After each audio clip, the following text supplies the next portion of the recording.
given much more than expected. God revealed to Daniel the king's dream, its interpretation, and also the king's thoughts. Such a thing had not happened in history.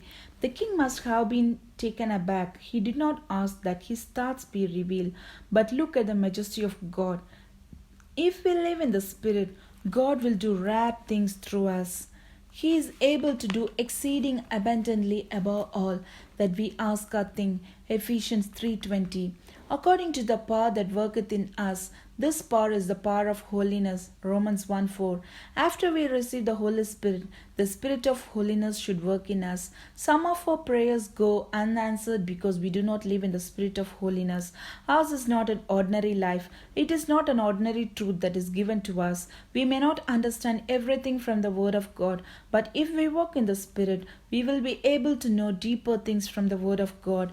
If instead we live in the flesh, the Bible will be a boring book to us. We cannot understand anything. Deep calleth unto the deep. Only the Spirit can reach the Spirit. Listen to the word of God in the Spirit. The Spirit of God is able to reveal to us deeper things of God than those revealed to Daniel. It is a rare thing indeed, but it is possible to have it if we are those who are not walking in the flesh. Save the world. If Daniel had not interpreted the king's dream, he and his friends would have had to perish with the other wise men. If we do not understand hidden mysteries and the deep things of God, we will perish with the worldlings when the judgment of God falls.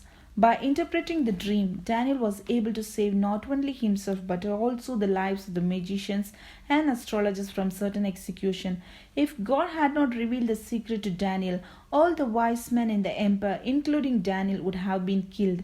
Similarly, in this grace period, if we do not have people who dwell in the Spirit, the devil may destroy millions. If the deep secrets of God are not revealed, millions may perish and go to a place of darkness and doom. Many preachers who are not living in the Spirit are deceiving their congregations by delivering savory words from the pulpit. Unless the mind of a servant of God is filled with the Spirit of holiness, he will not be able to reveal the whole counsel of God to the church. If we live in the Spirit and unearth all the hidden and rare mysteries in the Word of God, we will be able to save the perishing from the clutches of the prince of the world. It was Daniel who told the king, "Don't kill the wise men." He did not ask for his own life. We have a tendency to think, "I should be blessed, exalted, etc." Daniel had never heard a study on how to be humble or unselfish, but he did not think, "Let the other wise men be killed.